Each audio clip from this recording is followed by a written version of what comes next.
ഞാൻ വളാഞ്ചേരിയിൽ ജ്വല്ലറിയിൽ വർക്ക് ചെയ്തിട്ടുണ്ടായിരുന്നു. ജ്വല്ലറിയിലെ ഒരു സ്റ്റാഫായിട്ട് വർക്ക് ചെയ്തിട്ടുണ്ടായിരുന്നു. ആ സമയത്ത് ഞാൻ കുറ്റിപ്പുറം ടു വളാഞ്ചേരി പോകുന്ന സമയത്ത് ഭയങ്കര തിരക്കുള്ളൊരു ഇതാണ്. ആ സമയത്ത് ഒരു മോശം അനുഭവം എനിക്ക് ഉണ്ടായിട്ടുണ്ടായിരുന്നു. ആ സമയത്ത് ആ സ്പോട്ടിൽ തന്നെ ഞാൻ പ്രതികരിച്ചു. അയാൾ അപ്പോൾ തന്നെ അടുത്ത സ്റ്റോപ്പിൽ ഇറങ്ങി പോവുകയും ചെയ്യും. ഓരോരോ അവസ്ഥ ആലോചിച്ചൊക്കെ അല്ല ഒരു കണക്കിലേ പ്രതികരിച്ചത് നന്നായി എന്നാണ് ഇപ്പോൾ പറയാനുള്ളത്. കാരണം എന്താ പറയുക, അല്ലെങ്കിൽ ആ ചങ്ങായിനെ പ്രകൃതി വിരുദ്ധ പീഡനത്തിനെ കേസെടുക്കേണ്ടി വന്നേന്. അല്ലാതെ വേറെ ഉറപ്പൊന്നുമില്ല കേസെടുക്കാൻ. മക്കളെ കണ്ടില്ല നിങ്ങൾ കല്യാണം കഴിഞ്ഞിട്ടേ ചെക്കൻ്റെ വീട്ടിലേക്ക് പോകുമ്പോഴേ കരഞ്ഞിട്ടാകെ അല്ലാത്തൊക്കെ നോക്കി. അപ്പോൾ വയ്യെങ്കിൽ പരിപാടിക്ക് നിൽക്കണം. ഒന്ന് ആലോചിച്ചു നിങ്ങൾ. നമ്മളൊക്കെ പണ്ട് ഇതേ ചെക്കന്മാരെ സുന്നത്തജാനം കേൾക്കുമ്പോഴാണ് പിടിച്ചു കൊണ്ടുപോകാൻ കണ്ടിട്ടുള്ളത്. ഇമ്മാതിരി അവസ്ഥ ആയിരിക്കണം. മക്കളെ കണ്ടില്ല നിങ്ങൾ എന്താ ഇപ്പം മൂപ്പരവസ്ഥ? അല്ല ഇതിന് മാത്രം എന്താ മൂപ്പരെ കയ്യിലുള്ളത് മനസ്സിലാവുന്നില്ല.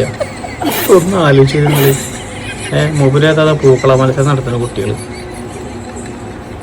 എന്തൊരവസ്ഥ അല്ലേ, കാലം പോണൊരു പോക്കേ.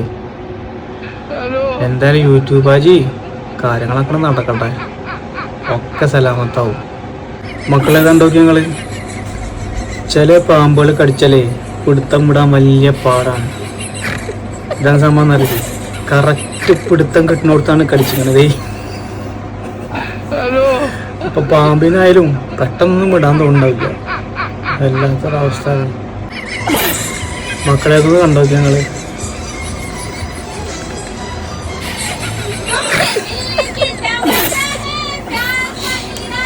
ഹോസ്പിറ്റലിൽ എടുക്കുമ്പോഴേ ഒരു പാട്ട് പാടിത്തേ ചോദിച്ചാ കുറച്ച് സമാധാനത്തിന് വേണ്ടിയിട്ടേ.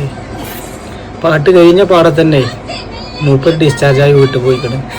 കാരണം ഇതിന് സമാധാനം വീട്ടിൽ കിട്ടുമല്ലോ, പിന്നെ എന്തിനാ അവിടെ കഴിഞ്ഞിട്ട്. എന്താ അവസ്ഥ മക്കളേതാണ്ടില്ല നിങ്ങൾ. മിക്കവാറും പെണ്ണുങ്ങളും ഇങ്ങനെ ആയിരിക്കും. കായൊക്കെ കൊടുത്ത് ലൈസൻസ് ഒക്കെ എടുത്തിട്ടുണ്ടാവും. പക്ഷെ അവർ വണ്ടി പാർക്ക് ചെയ്യണമെങ്കിൽ ആ പരിസരത്തുള്ള എല്ലാ വണ്ടികളും ആണ് മാറ്റിയാക്കേണ്ടി വരും. എന്താണ് ഒരു വണ്ടി പാർക്ക് ചെയ്യുന്ന അവസ്ഥയാണ്. മക്കളെ കണ്ടില്ല നിങ്ങൾ.